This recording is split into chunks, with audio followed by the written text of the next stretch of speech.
আসসালামাইকুম গাইস, তো আজকে কথা বলবো এই আপাটাকে নিয়ে। এই আপা কি অশালীন পোশাক পরা, এই পোশাক পরা ডান্স করছিল, যার কারণে সামাজিক যোগাযোগের মাধ্যমে তার একটা দুশ্চরিত্রকর ভিডিও একটা ভাইরাল হয়, যেটার কারণে সামাজিক টান নিপরণ সরে যায়। যেটার কারণ হচ্ছে তার এই পোশাকের কারণে।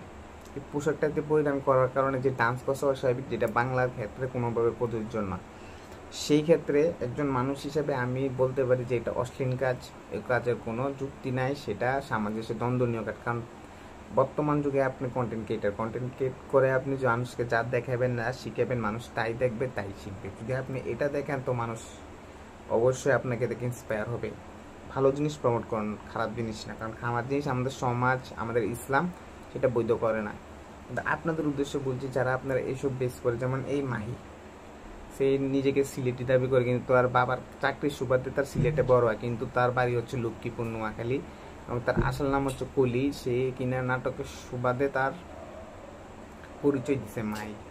তো যেটা তার পরিচয় কি সেটা আমাদের কথা না, কিন্তু তার এই অশালীন ড্রেস নিয়ে নাচার কথাটা হচ্ছে আমাদের কাছে দ্বন্দ্বনীয় অপরাধ, যেটা কিনা আমাদের সমাজের চোখে অনেক দ্বন্দ্বনীয় হিসাবে দেখতে হচ্ছে।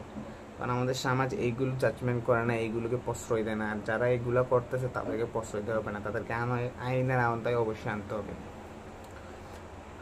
এই যে মাহিয়া আপনারা ভালো করে দেখে নেন, সে কি করে, সে শুধু নাটক করে। কিন্তু নাটক তো করেন ভাই, এইভাবে করলে তো হইতো না। নাটক করেন শিখে নেয় যে নাটকের যদি পোশাক নাটকের নায়িকার যদি পোশাক এরকম থাকে ভাই, এটা একটা দ্বন্দ্বনীয় অপরাধ। সো এইসব অপরাধ থেকে আমরা সবাই বিরত থাকবো। তো আচ্ছা, দেখা হচ্ছে নেক্সট ভিডিওতে। আসসালামু আলাইকুম।